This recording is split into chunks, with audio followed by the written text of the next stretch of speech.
భయం లేదు. మీరేం వేశారు? మనం ఏదో మొక్కజొన్న వేసినాం. మొక్కజొన్న వేశారు.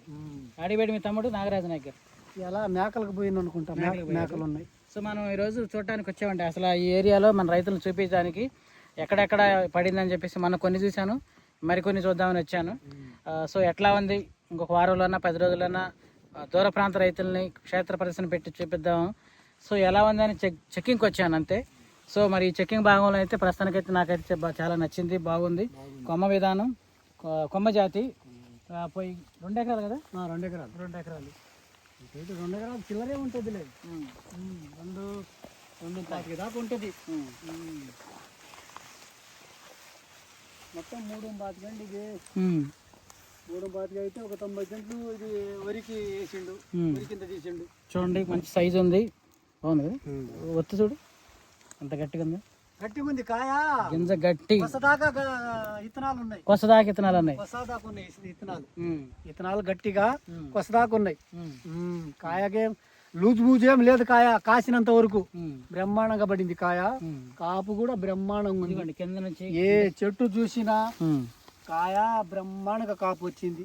మనకి కాపు ఉంటే రైతుకి ఇంకేం కావాలి? ఇలా ఉంటే ఇంకేమి. కొంచెం వెరైటీగా ఉంది కదా, కొమ్మ వెరైటీగా ఉంది కదా. ఇట్లా హైట్గా వచ్చి ఇట్లా కొమ్మలు ఇట్లా హైట్గా వచ్చి పచ్చికాయ నలుపులో ఉంది. ప్రతి కొమ్మ ఇట్లా పెద్ద కొమ్మలు వస్తున్నాయి, బారు కొమ్మలు వస్తున్నాయి. బారు కొమ్మలకి ఇట్లా మన కంది మండలాగా ఉన్నాయి. సో దీనివల్ల ఏంటంటే మనకి మరీ సెన్సిటివ్ అయితే కాదు, చాలా స్ట్రాంగ్, పాత కూలికి అనుకూలం. కాయ ఏ చెట్టు చూసినా కాయ బాగుంది.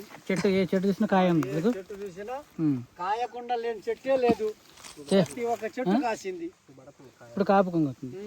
ఇప్పుడు నేను చూసిన వెరైటీల్లో స్పెషల్గా ఉందండి ఈ చెట్టు యొక్క వెరైటీ, క్యారెక్టర్. ఆ చెట్టు చూపి చూడరాదు. వెరైటీ నుంచి పై దాకా కాయలే ఉన్నాయి. మన సుధాకర్ గారు నువ్వేది ప్రయోగం చేశారు, పిన్నిసి పెట్టి గుచ్చారు, ఇత్తనాలు లాగారు. అబ్బో ఇక్కడ వరకు ఉన్నాయి చూసి. ఇన్ని గింజలు ఎన్ని ఉన్నాయో, ఎండింగ్ వరకు ఉన్నాయి గింజలు. లూజ్ కాయలేదులే. లూజ్ కాయలేదు కదా? లూజ్ కాయలేదు. చూడండి సార్ ఎన్ని గింజలు ఉన్నాయో. కొంచెం మళ్ళీ గింజలు బాగానే ఉన్నాయి. మన గింజలే కదా కావాలి. గింజలే కదా కావాలి. గింజ శాతం బాగుంటుంది చెప్పాకండి. నచ్చింది కదా? గింజ శాతం బాగుంది. సంక్రాంతి పాడులో కూడా చూసాం, మస్తాను నేను వెళ్ళి. గింజలు చివరి దాకున్నాయి అన్న. సో గింజలు చివరి దాకుంటే మనకి కాటాలు బాగా వస్తాయి. పచ్చికాయ నలుపు, ఆకు మందం, ఫుల్ బ్లాకిష్, రెడ్ సైడ్లో కూడా బ్లాక్లో ఉంది ఆకు.